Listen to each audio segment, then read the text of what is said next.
Hey guys, welcome back to the channel. Appreciate you pulling back up as always. Welcome back to another episode of Loregasm. Today we're delving into the history of Kratos. So I'm one of very few people that hasn't played the latest God of Wars. God of War that came out in 2018 and also God of War that came out in 2020. I can't remember when God of War Ragnarok came out, but those last two God of Wars I haven't actually played. So I'm on a journey of discovery. I'm trying to learn the history of Kratos. This video that I've got is a video that was made by Black Mastodon, and it's called The Complete Story of God of War. Yeah, the thing is, I can remember the God of War games from the PS2 era going forward. I remember there being around about 3-4 games. I've played them, completed them, but I just can't for the life of me remember the story. And because I'm actually planning on playing the God of War games on my channel, I thought to myself, cool, this is a perfect time for me to explore the lore of Kratos, delve into his history, and take it from there. So this is Kratos' story.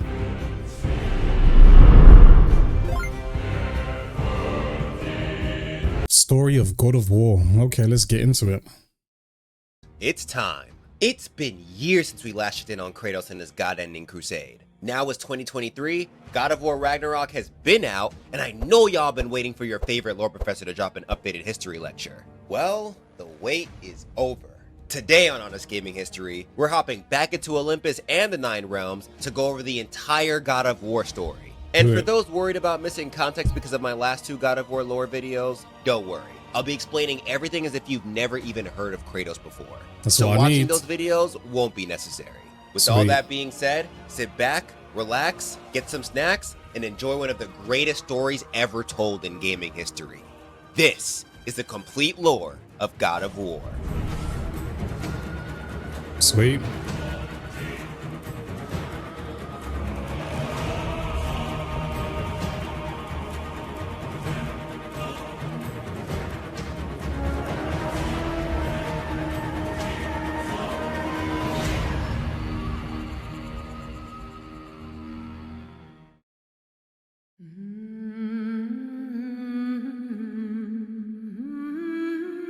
Birth of Santa Monica Studio. Now we can't talk about God of War without bringing up the studio that made it all possible, Santa Monica Studio. Founded in 1999 by veteran Sony employee Alan Becker, the studio was made to help the crew step away from the corporate-heavy environment they were in working right under Sony Computer Entertainment. They started off as neighbors of Naughty Dog, the studio behind hits like The Last of Us and Uncharted, then later moved to their own crib in Santa Monica, California. As they established their team, they stressed the importance of having an environment where everyone could collaborate and communicate freely.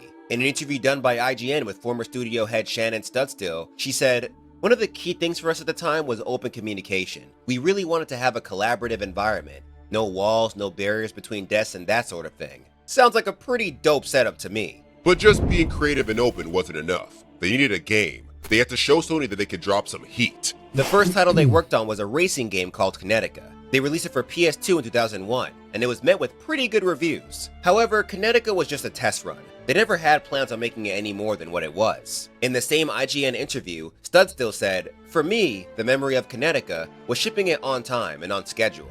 Just really that kind of production machine part, proving to Sony that we could ship something on time and stay within budget. But in this case, we stayed under budget, which I'm surprisingly still proud of." As you should, Shannon. Completing a game under budget is huge. And you guys were new to this too? That's a big W.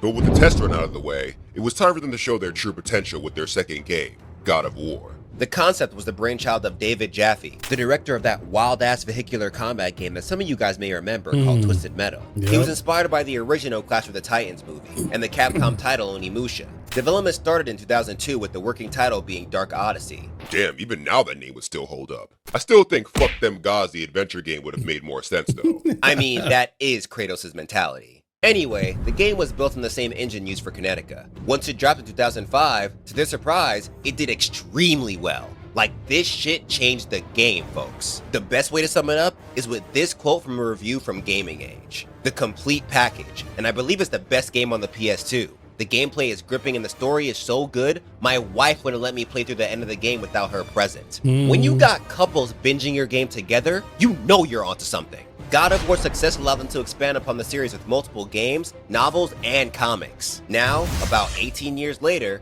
the God of War franchise is seen as one of the best in gaming history. But you guys probably already knew that. So without much further ado, let's talk about what you guys really came for. That juicy plot. And for that, we must begin with how the God of War world came to be. It's time to talk about the primordials.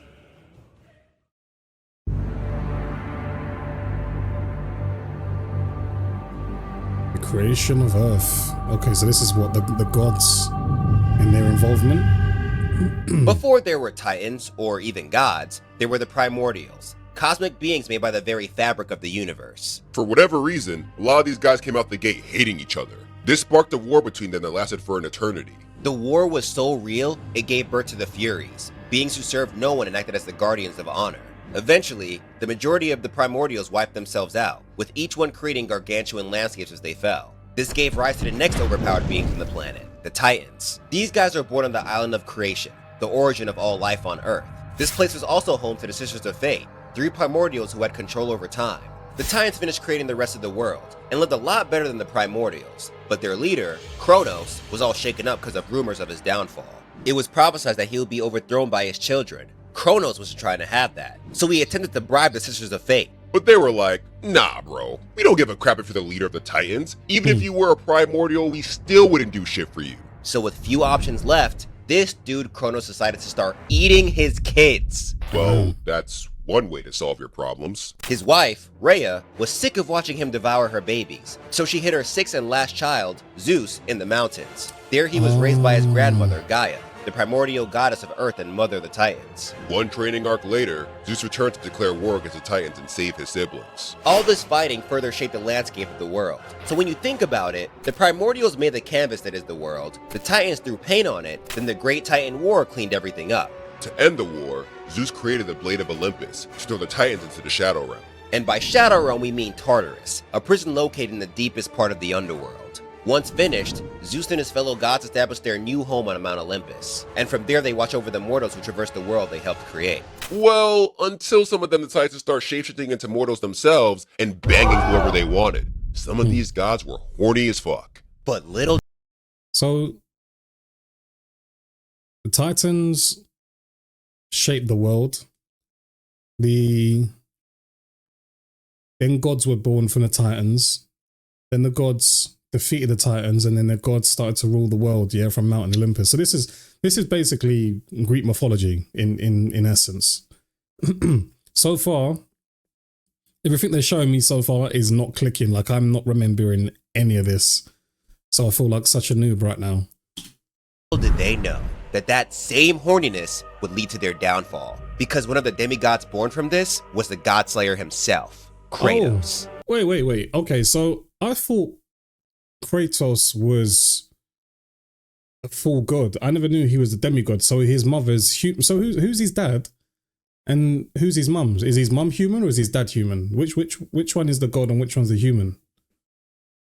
So, in saying that as well, some thoughts that come to mind is, just because I'm watching it, is Percy Jackson on the same level as Kratos? Because Percy Jackson's a demigod?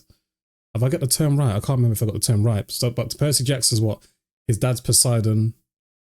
His mum's a human. And the same thing with Hercules as well. So I'm guessing all these guys are from that same school, right?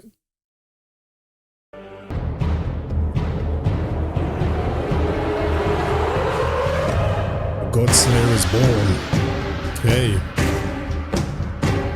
Kratos was born in the Greek city-state of Sparta, to his mother Callisto, and the king of gods, Zeus. That's wild, because as the king of gods, okay, you'd think you'd want to set a good example. You know, show them what it means to be wise, prudent, and all that responsible shit. But nah, homie made a second head thing for him. As a Spartan, it's kinda your job to always be ready to throw hands. Spartan children were trained in the art of war at an early age, so Kratos was fighting all the time. His training partner was Deimos, his younger brother with an odd birthmark. They share the same dream of joining the Spartan army as adults. But that shit was way too wholesome for this plot. Y'all thought you could have dreams and shit? Stop it. Back on Mount Olympus, Zeus starts hearing prophecies about his demise by the hands of one of his sons, specifically the one with the mark. Zeus doesn't want to get the Kronos treatment, so he sends Athena, the goddess of wisdom, and Ares, the god of war, to hunt down the son of prophecy. Without wasting any time, the two gods raid Sparta and grab Deimos because of his birthmark.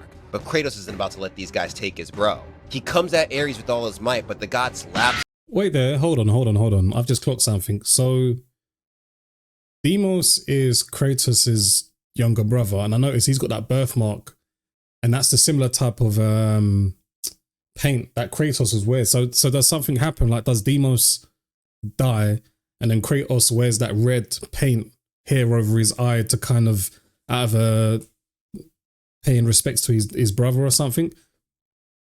Him away, leaving a brutal scar on his face. Ares almost ends the boy's life. All right, ignore me. So that's basically just a scar then. Look at me just theorizing, getting all deep with it. Here, but luckily Athena stops them, saying they got what they came for. With that, they leave, and Kratos vows to never falter again. And as a tribute to his brother, he paints his birthmark over his body.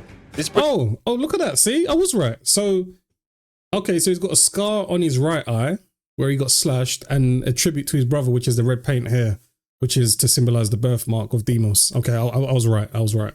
Brings us to the God of War comic, originally published by Wildstorm. Years go by, and over time, Kratos becomes a monster in the Spartan army. Like, this man cannot be beat. But he still feels a void inside. The endless W's weren't doing much for him. This is until he meets his partner, Lysandra. They get married, and for once, Kratos feels content with life. But these vibes get slapped away almost immediately when Lysandra gives birth to their daughter, Calliope. She comes out the womb infected by a plague that has cursed the Spartans for some time. And because the Spartans believe in alpha mentality, they're like, shit, she's got the plague. That means she's weak. We gotta kill her for Sparta. At first, Kratos acquiesces, but he and his wife hear about this miracle cure known as ambrosia.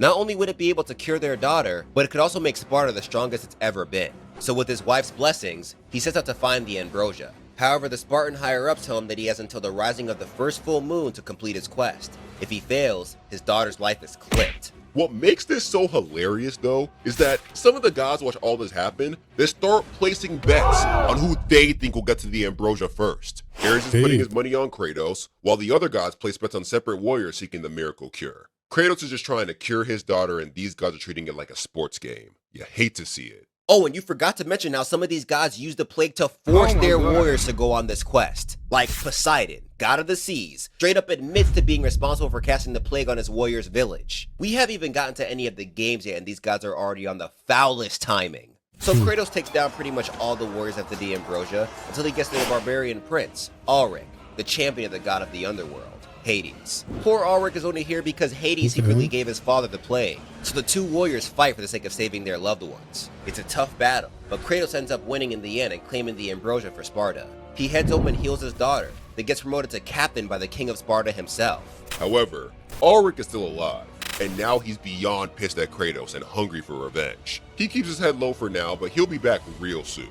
As captain of the Spartan army, Kratos leads a whole crusade to the world of power of Sparta. But with each win, his bloodthirst increases. His wife begs him to stop, but he's not trying to hear it. The void of not having a family is gone, so he's back to wanting nothing but smoke. However, his conquest is stopped dead in his tracks once the barbarian king, Ulrich, makes his return. Told y'all he'll be back soon. With a larger army, Ulrich and his men overpower the Spartans easily. Then Ulrich prepares to lay the finishing blow on Kratos. But our boy decides to make the biggest mistake of his life. In desperation, he calls on Ares to help him out.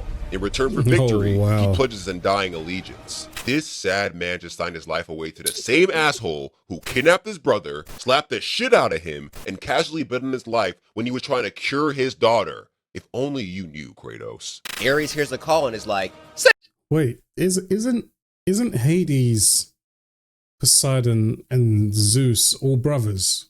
Or have I got that wrong? I haven't looked into Greek mythology in a very long time, but I could swear those three guys are brothers. So this is how Kratos becomes. He gets. I can't remember what those blades are with the chains attached. Please allow me, guys. Don't slaughter me. But you know he's got those blades, those two blades attached with a chain. What are those called? Hell blades? I don't know. Is that how he gets those powers? Because he's pledged his allegiance to Hades, He's gonna get all these hellish powers now, yeah? Say less! Then he murders all the barbarians in Ulrich's army. Following the genocide, Kratos is granted the Blades of Chaos as a symbol of his servitude. Okay. He then uses his new toys to slay Ulrich. Now, you'd think Kratos would learn his lesson after this. Homie got too kill happy and it almost led to his death. The only reason he's alive right now is because of a god, and you never want to be on a god's payroll. But nah, instead of chilling with the killing, Kratos gets even more kill happy and continues his conquest with more gusto. This time he's doing it all in the name of Ares. He causes so much chaos that his name begins to be feared across the land. Stay away from this. Wait, hold up. Ares or Hades? So earlier, were they talking about... No, wait. So Ares is the god of war. Hades is the one that runs hell, right? Isn't Ares Hades' son? So when it said earlier, did he pledge his allegiance to Ares or was it to Hades? Oh, man. This crazy ass bald dude with chain swords. I don't know what his problem is, but he will kill you. Then, the day that changes everything arrives. Kratos pulls up to a village with Athena worshippers, and as usual, commands his army to burn it to the ground for Ares. He makes it to the temple where he meets the village's oracle, and she warns him about continuing. Kratos himself even feels it in his gut that he should probably stop, but the need to stab people overcomes him. He enters the temple, and in a blind fury, murders everyone there. But when he finishes, he realizes that two of the many people he killed were his wife and his daughter. Oh my Before all days. this, the bitch-ass god Ares secretly teleported his family to this temple knowing full well that Kratos was on his way here to slaughter shit. Then when Ares explains himself to Kratos, he tells him this was the only way to sever his ties from the mortals. I mean, I'm not Kratos, but I know my man didn't ask for any of this. With that, Kratos renounces his allegiance to Ares. Then, to add insult to injury, the Oracle curses Kratos to wear the ashes of his family forever, making his skin pale as the moon. Now, as the Ghost of Sparta, Oh, that is deep. Ares put his wife and daughter in Athena's village. Because he's got such a bloodlust, he's gone, he's slaughtering people in the name of Ares. How do you not see your wife and your daughter first? How do you not see that? I don't get that. So he hasn't seen that. He's gone ahead, killed them.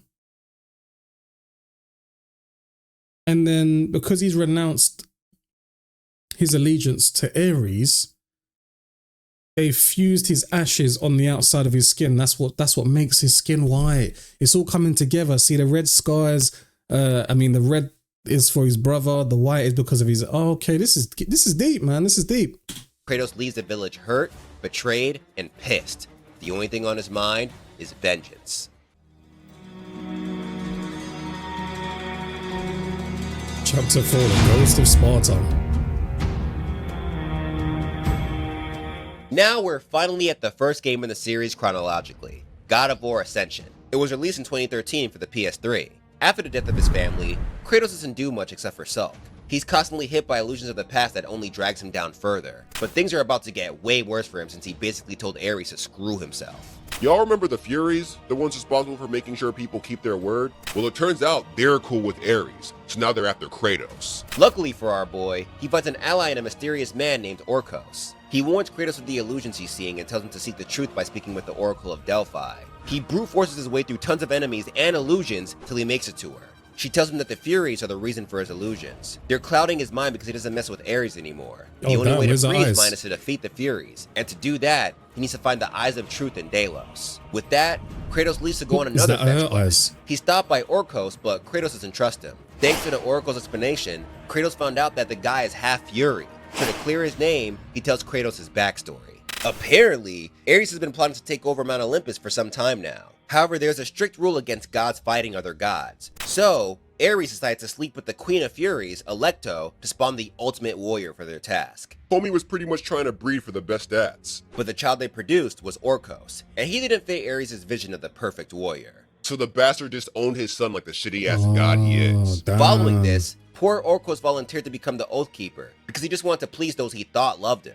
However, all that changed once he peeped how they did Kratos dirty. He goes on to reveal to Kratos that Ares planned on using him as his warrior of choice to take over Mount Olympus, since the Orcos plan didn't pan out. That's why he had him killing all those innocents along with his family. It was all a goddamn test. Imagine finding out the only reason your family died was because some higher being wanted to test you. Bro, the whole Greek pantheon would have to see me with the hands. So now Orkos is a part of the Screw the Gods and Furies crew, and is down to help Kratos. But the Spartan doesn't want the help of a Fury, so Orkos just leaves. After a long trip overseas, Kratos makes it to Delos, but he's jumped by all the Furies. During the skirmish, he manages to cut off Megaera's arm, but the Furies still manage to pin him down. Fortunately, Orkos comes in clutch and saves him from them. Now Kratos is more accepting of the help. Together they make it to the Eyes of Truth, where we find out that these eyes actually used to belong to the Oracle of Delphi. See, Oracle's first found out about Ares' Mount Olympus plan from the Oracle. He saw the truth through her eyes, so they teamed up to try and stop it before Ares gained the chance to make it happen. But the Furies caught wind of this and ripped out the Oracle's eyes in response. These Furies are savages, bro. Anyway, with the Eyes of Truth in grasp, it looks like things may finally work out for Kratos. But the Furies show up with the captured Orkos to kill our hopes. They imprison and torture Kratos for 2 weeks. They continue to show him fake, happy illusions of his past, promising that returning to Ares will grant him all of this and more. But Kratos' fury is stronger than they anticipated. He manages to break out of his prison, then one by one he eviscerates the Furies, serves them right. With that, Kratos returns to Orkos, who's now officially the bro, but Kratos isn't allowed to have a happy ending. Orkos reveals that right before the Furies died, they made him Kratos' Oathkeeper. Now, the only way for Kratos to gain true freedom is to kill his new friend. Initially, Kratos refuses. He's already taken so many innocent lives, but Orkos urges him to do the deed nonetheless. If he doesn't, then he'll be tortured by Ares for all of eternity anyway. So against his will, Kratos ends Orkos' life.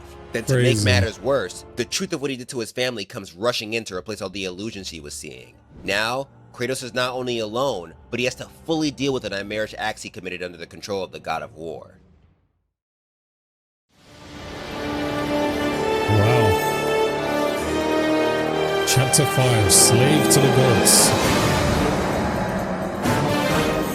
This next part of Kratos' Dark Odyssey is covered in God of War Chains of Olympus, the first PSP game released for the series. It's been 5 years since Kratos' bout with the Furies. Since the reality of what he did continued to haunt him, he was desperate to find a way to get rid of them.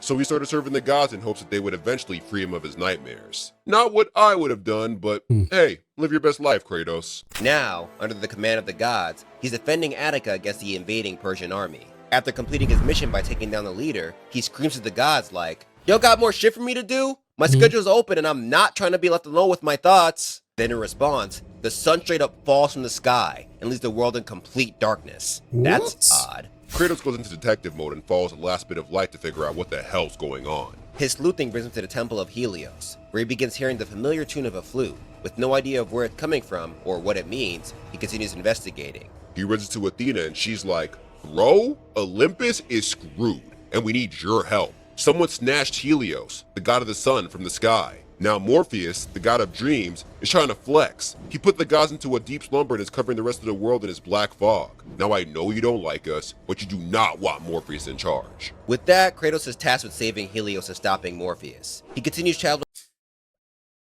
So far, it just feels like gods backstabbing gods. It just seems like they're trying to one up each other. They can't directly fight each other because obviously the unwritten rules and the laws or whatever. But they're in a position where they've got all of these kids everywhere and they're getting their demigod kids to kind of do their bidding, which is crazy. But yeah. Traveling through the Temple of Helios, Lee finds Eos, Helios' sister. She tells him that the Titan Atlas broke out of Tartarus and took her brother. She doesn't know where they went, but if he finds Helios' fire steeds, they'll take him to their master. So our boy goes on another search while taking out as many minions of Morpheus as he can. And that familiar tune periodically bothers him while he's at it. He eventually realizes this was the melody that his daughter Calliope used to play. The black fog is causing him to hear things. Regardless, he collects the fire steeds and they take him to the underworld. There he meets Charon, the ferryman of the underworld. Kratos isn't supposed to be here yet, so they fight, and Charon whoops that ass and sends him deeper into the underworld. But nothing holds Kratos for long. He fights his way through the underworld, snags the gauntlet of Zeus, runs it back with Charon and wins, then continues looking for Atlas. His search is once again interrupted by Calliope's melody, but this time the illusion is even stronger, because he actually sees his daughter. Seemingly forgetting about his original mission, he follows his daughter till he finds Persephone, the wife of Hades. Now, fun fact about Persephone, her life utterly sucks. In actual Greek mythology, Persephone was a goddess of spring's bounty. However, one day, Hades, with the help of Zeus, kidnapped her to make her his wife. Persephone's mother, Demeter, the goddess of agriculture, was obviously pissed about this. And when she found out Zeus was partially responsible, it only made her more pissed. So she refused to allow the earth to bear fruit until her daughter was returned to her. But Persephone had already eaten food from Hades, so for some reason she wasn't allowed to leave. As a compromise, she was given the chance to temporarily leave Hades once a year. Her annual return was marked by the growing of plants and flowering of meadows. So in Greek mythology, this became the story behind the season of spring. However, most Greek myths have multiple renditions, so this is just one of the many stories told about Persephone. Back to the plot, Kratos tells Persephone that he saw his daughter and he wants to see her now. But her soul is in the Elysium Fields, a section of the afterlife separate from the underworld, meant to shelter the souls of the heroic and righteous. To enter, Kratos must relinquish his weapons, but he's warned that the choice may doom the world. He's straight up abandoning his main mission. But Kratos doesn't give a shit. He's like, the gods keep playing me, and I'm gonna be honest, Earth can kiss the underside of my left nutsack. I just want my goddamn daughter. So Kratos does what he's told, and is reunited with his daughter, but this was all a trap. Persephone comes in like, you thought I was feeling you? I'm the one who freed Atlas, and now that he has Helios, he's going to destroy the pillar that holds the world. Pretty ironic since in mythology, Atlas is the one responsible for holding up the skies. Now he's tearing it down. Kratos hears this and is like, wait, you do know that we all die if the pillar of the world breaks, right? Are you out of your mind? But Persephone's like, I don't care. You think I like being Hades' wife? You think I like the fact that Zeus and the gods just let this happen to me when we used to be cool? Nah. I was about to say, she looks like she hates her life. So this seems more of a gung-ho tactic. She's like, yeah, I'm doing this because I don't care and I'm prepared to die.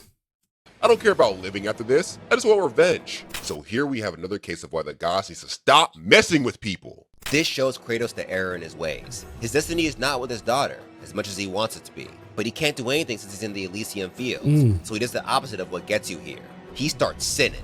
First, through a fucking QTE, he pushes his daughter away. Then he proceeds to murder every single spirit in the fields. God damn, homie went straight to work. After getting his weapons back and ignoring Calliope's cries for him to stop, he leaves to go kill Persephone. Another god kill later, he confronts Atlas, who is now stuck holding the pillar of the world. The Titan asks Kratos if he really thinks the Olympians will keep their promise of relinquishing his nightmares, and Kratos is like, they better. Then Atlas tells him that he'll regret doing what he did, and they'll meet again. With that, Kratos takes Helios' chariot and brings the sun back to where it belongs. He falls from the sky unsatisfied with everything that has happened so far. It's almost like he knows the gods won't keep their end of the bargain. Once he hits land, Athena and Helios take his weapons and leave him there to rest. The gods will need him again soon. It's getting spicy, man. Chapter 6. The new god of war. Whoa. Wait. Hold up. Before I proceed, I just want to check and make sure that I'm not going into territory that I do not want to see, because this is covering everything up until Ragnarok. So I want to make sure that I'm not spoiling it for myself by seeing chapter 6. Okay, cool. I think, folks, we should be okay for chapter 6. Chapter 6 is looking safe. Alright, we finally made it to the first god of war. It's been 10 years since Kratos started working for the gods. And he's still out here doing crap for them in the hopes that they'll free him from his past. After slaying the Hydra for them, he blows off some steam with 2 random women, if you catch my drift. But the nightmares ruin his nut. So he calls for Athena and asks her what else he needs to do for the gods to end his torture. She tells him that his final quest is to find Pandora's box and use his power to defeat Ares. Apparently, homie threw away the plan he had back in God of War Ascension, and now he's just attacking the places that worship the other gods. He's invading Athens as they speak. So Kratos, being a mortal trained by a god, is the only one who can stop him. He's down to kill the god for obvious reasons, but before he leaves, he's like, okay, and if I do this, you guys are for sure gonna take away my nightmares, right? But Athena, with all the sus energy in the world, is like, yeah, sure, all your past sins will be forgiven or whatever. Just handle this Ares business ASAP.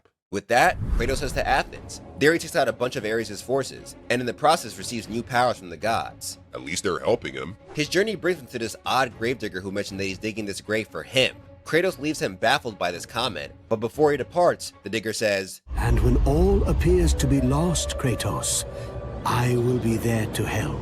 Kratos still has no idea what he's talking about, but it's obvious this dude is sus as hell. Eventually, Kratos finds the Oracle of Athens. She looks into his past, and after seeing the horrific acts he committed, she's like, "Whoa, why the hell would Athena send you of all people to save Athens? You're crazy." But Kratos is like, "Bitch, stop looking in my head and tell me where I'm supposed to go." She tells him that he'll find Pandora's box in Pandora's temple. Wow, Kratos couldn't figure that one out. But she warns that no one has ever survived going through its trials. Kratos shrugs off the warning. Hey, one thing I've realized, Kratos does not care. He will drapes up man, woman, child. He'll kill man, woman, child. He's a bad boy, man. He's a bad boy. And continues. After days of travel, he makes it there. He fights through the temple, then finally claims the box. But little did he know, Ares is aware of this plan the whole time. All the way from Athens, the god of war chucks a huge pillar at Kratos, piercing him right through the chest. Oh. With that, the Ghost of Sparta dies as Ares' harpies take the box. But Kratos' willpower knows no bounds. He manages to stop his descent into the underworld, then he climbs back up into the world of the living.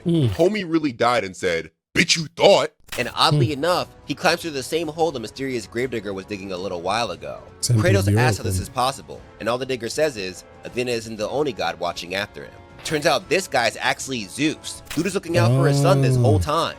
But don't get it twisted, Zeus is still the scum of the earth. Anyway, now that the Ghost of Sparta is back in the fight, he takes Pandora's box back and uses it to get on Ares' level. The two duke it out, and after a long battle, Kratos comes out on top using the blade of the gods. After killing the god of war, Kratos returns to Athena to claim his prize. But this bitch tells Kratos that even though the gods are indebted to him, they never promise to free him from his nightmares. They can only forgive his sins. That's so outside foul. of getting revenge, all that he went through is pretty much for nothing. With little to live for, Kratos attempts to unalive. So that's how he basically got the God of War title, because he beat. I always get mixed up. Because he beat Ares, he assumed the God of War title. Okay. Himself, but he's saved by Athena. She's like, "Hold up, we may not be able to end your nightmares, but how about becoming a god? I mean, you did kill Ares, so it's only fair." The Ghost of Sparta accepts his consolation prize, then sits on his throne as a new god of war. The next part of this chapter takes us back to the God of War comic published by Wildstorm.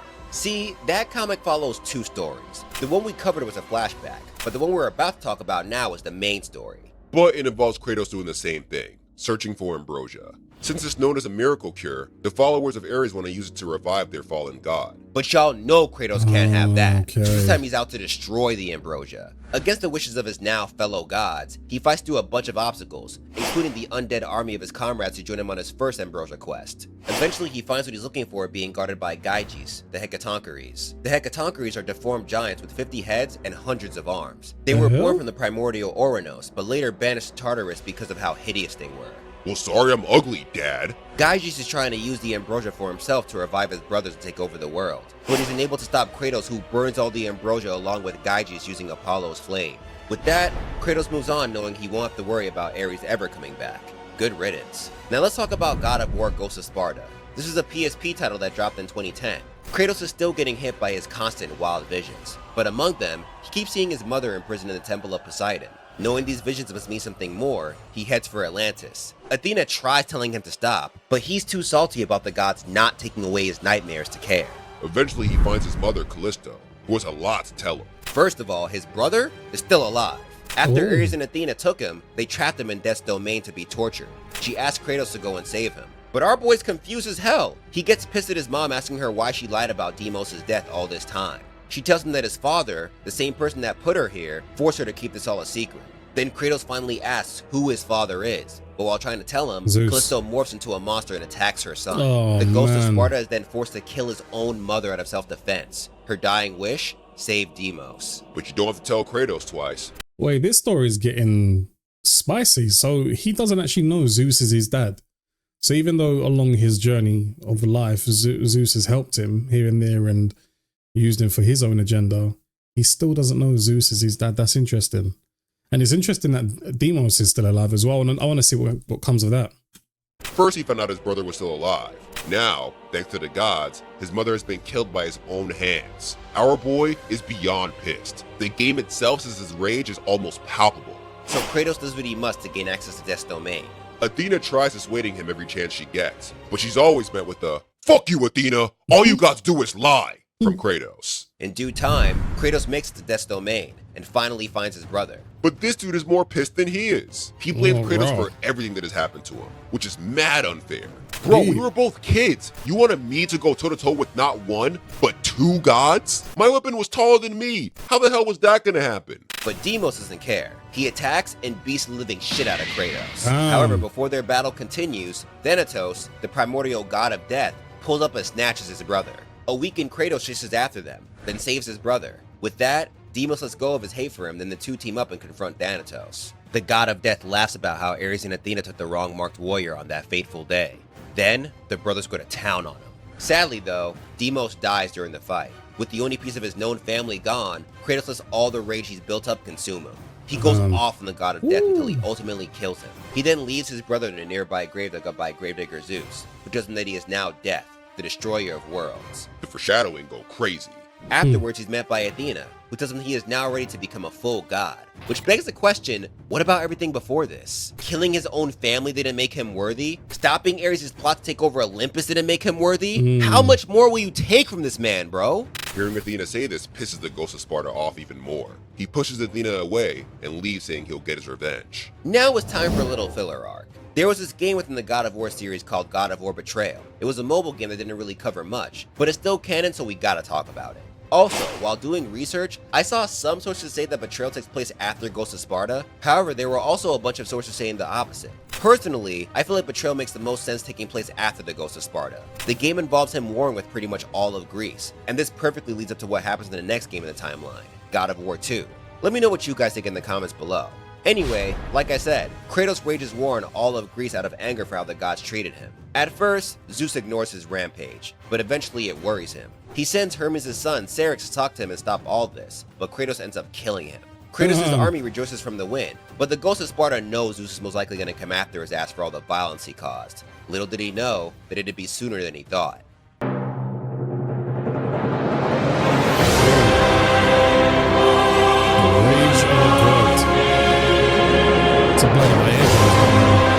To kick off the next chapter of the God of War lore, we move to God of War 2.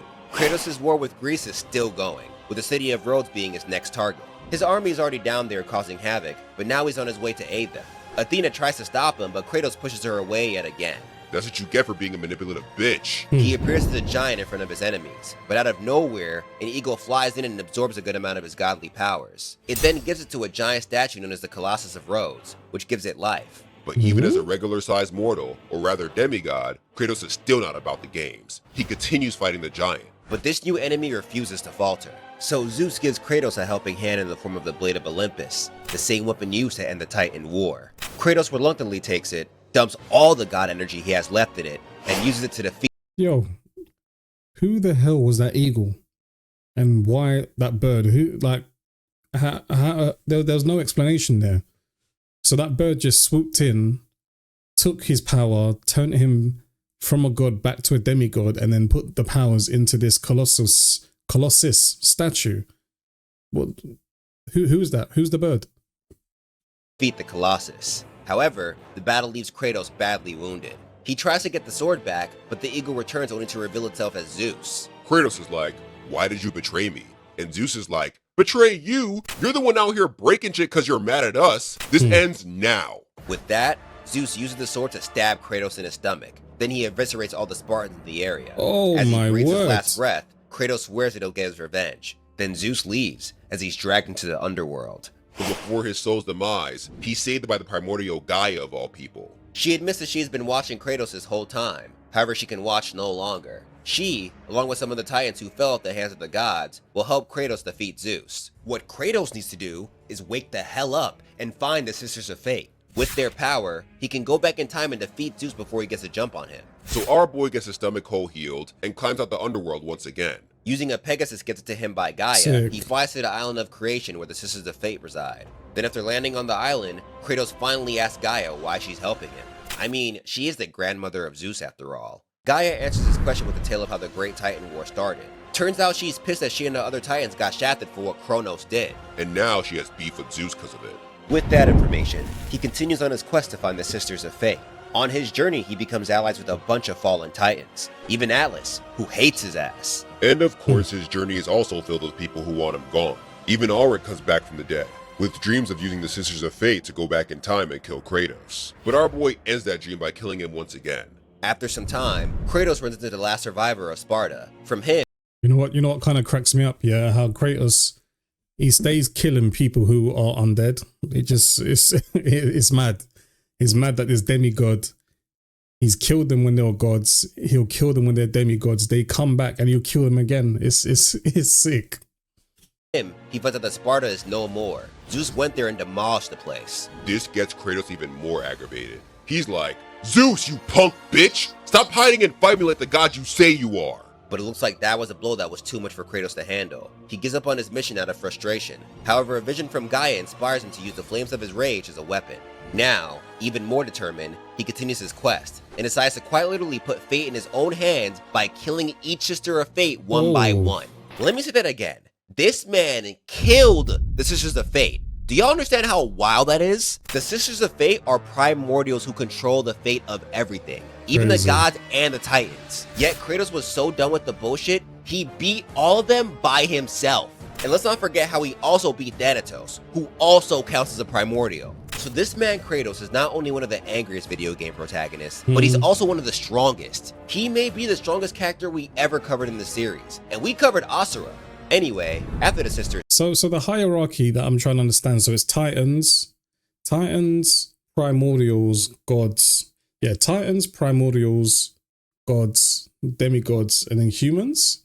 So he's basically murking primordials, which are basically second on the hierarchy list, which is nuts. So his power knows no bounds. So so I'm guessing he's generally fueled by rage and revenge, and that's what kind of fuels him to kind of persevere and murk all these primordials and titans and whatnot. Die, Kratos goes back in time to when Zeus killed him and tackles him away from his past body. Zeus is like, damn, the sisters actually helped you? And Kratos is like, nah, B, I killed them. With that, they come at each other. And after a long fought battle, Kratos proves that not even the king of the gods can take him. He gives him a taste of his own medicine by stabbing him in the stomach with the blade of Olympus. But before he gets a chance to finish him off, Athena rushes in trying to calm him down. Zeus attempts to use the chance to escape, but wastes time talking about how Kratos has started a war that he cannot win. Bro, this man is trying to kill you. Run! Kratos pushes past Athena and rushes at Zeus. But once again, Athena intervenes, and she gets stabbed instead. Now Zeus decides to leave. Guess he wants to see Athena get laid out beforehand. But Kratos was left distraught. Athena was pissing him off, sure, but she was the only god who was nice to him. Kinda. However, before Athena's death, she tells Kratos the reason why Zeus is such a big hate boner for him. Zeus was scared of the prophecy saying his marked son would lead to his demise, and Kratos is that marked son. So, this is all an attempt to end the cycle of patricide that he started by killing his father, Kronos. However, I call a huge cap on this, because none of this would have happened if Zeus just left his son alone. Before Ares and Athena pulled up to Sparta, Kratos didn't know anything about his father, and it probably would have stayed that way. The only reason Kratos is so eager to kill Zeus now is because Zeus drew first blood. You can't be mad when you're the one who started this shit. What makes it funnier is that Athena really tries to defend Zeus, saying, without him, there is no Olympus. And I get that, but Athena, your father's a dick. I'm sorry. If the main reason for saving Zeus is to preserve Mount Olympus, then maybe we don't need Mount Olympus anymore. And Kratos feels the same way. Homie's like, if all of Olympus will deny me my... Wait, hold up. Athena is Zeus's daughter. Did they... That's not right. That ain't right. I thought Athena was a god. She wasn't a demigod. Okay. That's interesting. My revenge, then all of Olympus will die. Spoken like the true godslayer he is. Now, with Athena dead, and Zeus gone to Mount Olympus to warn the other gods about his son, Kratos decides to form a new army for the upcoming war. Homie goes back in time and recruits the Titans from right before the Great Titan War. What? Then together, they climb up Mount Olympus, ready to put an end to the era of the gods. Chapter 8. In the Greek world. Alright y'all, we made it to God of War 3, the game that ends the Greek arc of this story.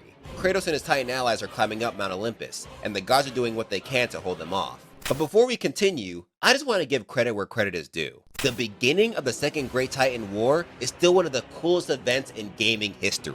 The cutscenes for this part look so crisp, and they still look good to this day. Plus, seeing all the gods lined up using their special abilities is so lit, even if they're all assholes. Like, even if you've never touched God of War, I don't know how someone couldn't get hyped for this moment. Santa Monica truly went off. Anyway, the first god to catch Kratos' hands is Poseidon. He tries to hold Gaia and Kratos back by forming his own water titan, but that shit is child's play to our boy. With the help of Gaia, he knocks the god out of his titan and literally beats the life out of him. But y'all remember how killing a primordial made a new landscape? Well, for the gods, death means natural disasters. So Poseidon's death leads to the sea rising at an abnormal rate, flooding almost all of Greece. Kratos doesn't care though, so he and Gaia continue up Mount Olympus like nothing happened. They make it to the top, and now Zeus decides to get involved. He sends a lightning bolt at Gaia, severely wounding her and knocking Kratos off balance. The Ghost of Sparta pleads for her to help him hold on, but she straight up admits that they don't need Kratos anymore. Just like the gods, the Titans used him as a pawn. They just needed him to get their run back with the Olympians. So basically, if you're not mortal, you can't be trusted. With that, Kratos falls all the way down to the river Styx. That's right, fam. Dude went to the underworld again. And guess who's here? Goddamn Athena. She states that her sacrifice put her in a higher plane of existence, and now she's actually down to help Kratos. To show that she means well, she upgrades Kratos' swords to the Blades of Exile. She follows up by telling him how to defeat Zeus. He must find and extinguish the flame of Olympus, the source of Zeus' power. Once she leaves, Kratos begins trekking through the underworld. He runs into Pandora, who asks him to save her from the prison she's in. So one thing I'm liking, obviously this isn't going to be a natural thing, is the progression of graphics and the movement, like the terrain, everything is just, you can see over the years it just progressively getting better and better and better. But so it's just dope to kind of see. Like this one here, I can't remember if this one was on the PS3. Maybe I could be wrong. But the Ghost of Sparta denies her request. Our boy's busy. He eventually runs into Hades, kills his ass, causing all the souls of the underworld to go crazy, then uses the god soul to re-enter the world of the living. And guess who he sees almost immediately? Bitch ass Gaia. She's surprised that Kratos is still alive, but right now she's struggling to stay alive herself. So in desperation, she asks Kratos to help her. The fucking audacity, bro. Kratos gives her a hell no with his whole chest, then sinks it in by cutting off her hand.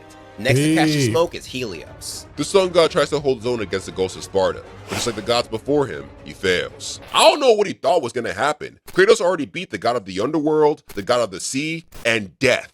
What were you really gonna do, Helios? Didn't Kratos have to save your ass before all this? After beating the god, Kratos asks him about the flame of Olympus, but Helios refuses to tell. So Kratos rips his head off, which causes darkness to befall the land. With another god dead, Kratos continues his quest till he runs into Hermes, the messenger god. All Hermes does at first is talk shit, but Kratos ignores him, calling him a fly from the ass of Zeus. The god continues to taunt Kratos, till our boy finds something familiar, Pandora's box, but it's covered by the flame of Olympus, which is lethal to the touch. Athena appears next to him, and tells him that he'll need this to defeat Zeus. But Kratos is confused as to why, so Athena explains. She says that during the first Great Titan War, Zeus realized that all the evils released from the war, greed, fear, and hate, had the power to destroy the world. So he commissioned Hephaestus, the blacksmith of the gods, to build a box powerful enough to hold these evils. That was Pandora's box. Back when Kratos released his content to defeat Ares, he unleashed those same evils upon the world. This is why Zeus has been consumed by his fear of Kratos all this time.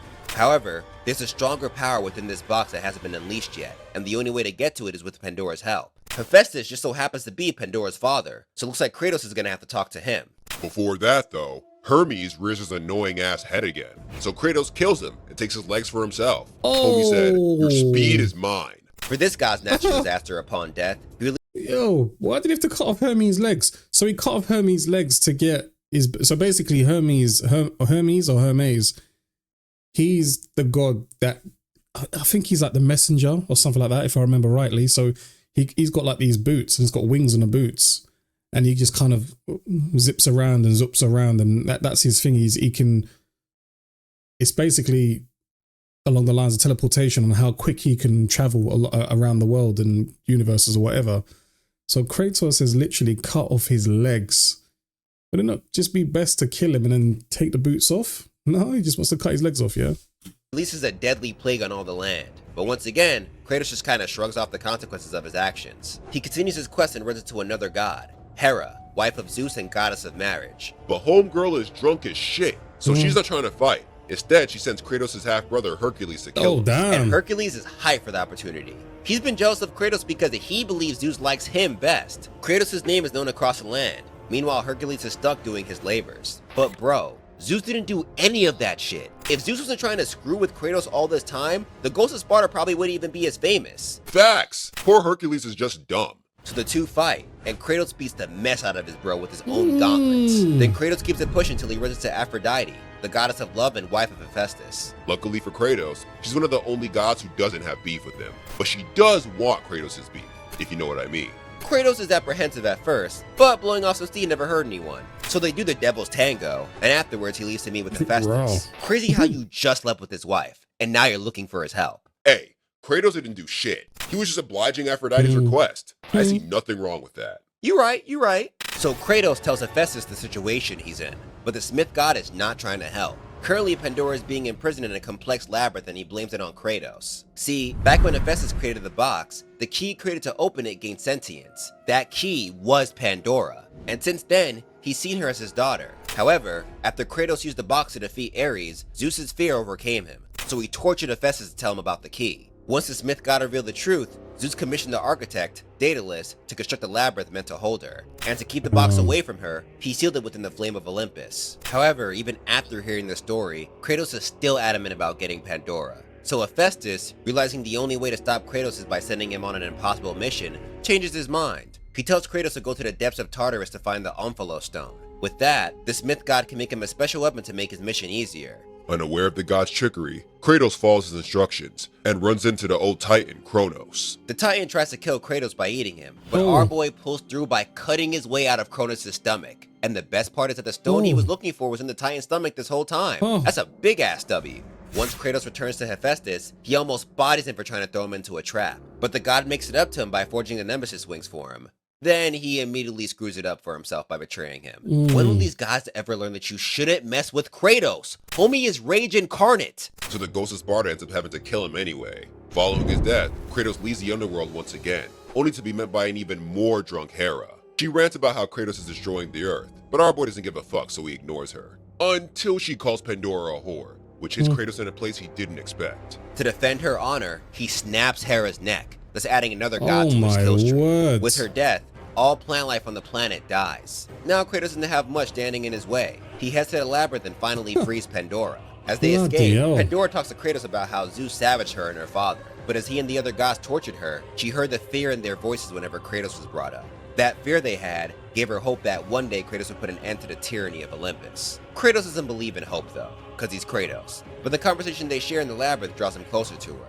She reminds him of his daughter. Their bond develops so much that when they get to Pandora's box, he stops Pandora from unlocking it because doing so requires her to sacrifice her life. But Pandora argues that this is what she was made to do. So she runs to the box, but bumps right into Zeus. And the god daddy is not happy. He grabs her and starts berating Kratos about this huge mess he made. But Kratos only cares about him putting down Pandora. So Zeus obliges by throwing her ass away. Shouldn't have done that, bro. Now Kratos is 1000% done. So he and his father go to war once again. But in the process, Pandora sacrifices herself to open the box. After the dust clears, Kratos checks in the box, only to see that it's empty. Well, that sucks. Zeus peeps and starts laughing at our boy, bro. So Kratos goes back to giving him the business. Gaia shows up mid-fight, angry that Kratos has caused so much damage to the world. Her world. So Kratos moves the fight inside of Gaia and kills both her and Zeus by putting the blade of Olympus through him and her heart.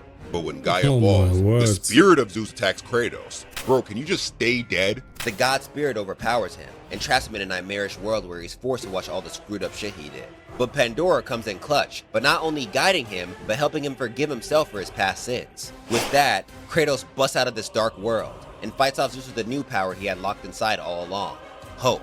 See, back when he opened the box the first time in God of War, hope was released and went into him, but it was underneath all the self-hatred and anger he had. Forgiving himself gave room for the power of hope to finally shine. This returns his god powers to him as well. Man. Then, in one of the most violent scenes in gaming history, Kratos beats the ever-loving, lightning-spewing, tyrannical shit out of his father.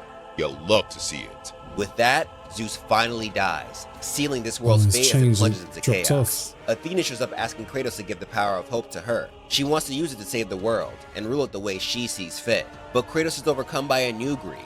Now that he's gotten his revenge, he finally realizes what it costs to get it. The world is dying, his family is dead, and the new friend he just met sacrificed herself only for this to happen. So he ignores Athena and attempts to unalive himself by plunging the blade of Olympus into his body. This releases the hope he was granted into the world, which leaves Athena disappointed. She takes the blade and leaves him there to die. However, this isn't the end for the Ghost of Sparta. The world may be dying, but for Kratos, this is only a turning point. Bloody hell. A whole new world. I'm stopping it here because this is venturing into, I believe, God of War 2018, and then it's going to go into God of War Ragnarok. He's a very tormented soul. he's a very, very tormented soul. I didn't realize how much he had gone through, how much he'd had to kill. And he's had a lot, like he's had a lot of trials and tribulations. The stuff with his brother was crazy. Killing the demigods, the primordials, the Titans, screwing him over. Like literally everyone's just basically screwed him over. This has really got me looking forward to starting the game now and you know, getting my Let's Play cracking on this. Kratos, I wonder if he becomes softer in the newer games. I wonder if we I'm interested to find out who he had his son with, because I know he's got a son. You know, I've seen all the artwork around. I know that in itself, but it'd be interesting to kind of see where they go with it, how the story evolves from there. But yeah, this is some rich history, man. This is my reaction, episode 2 of Lorgasm, and this was Kratos's history so far. Appreciate you guys pulling up as always. I've been your boy Bangum. If you want to catch more Lorgasm episodes, you can click here. I've done that right, and that playlist should start to fill up, and you'll have some nice binge-worthy lore videos to watch. Appreciate you guys pulling up. I'm out. Peace. Bye bye.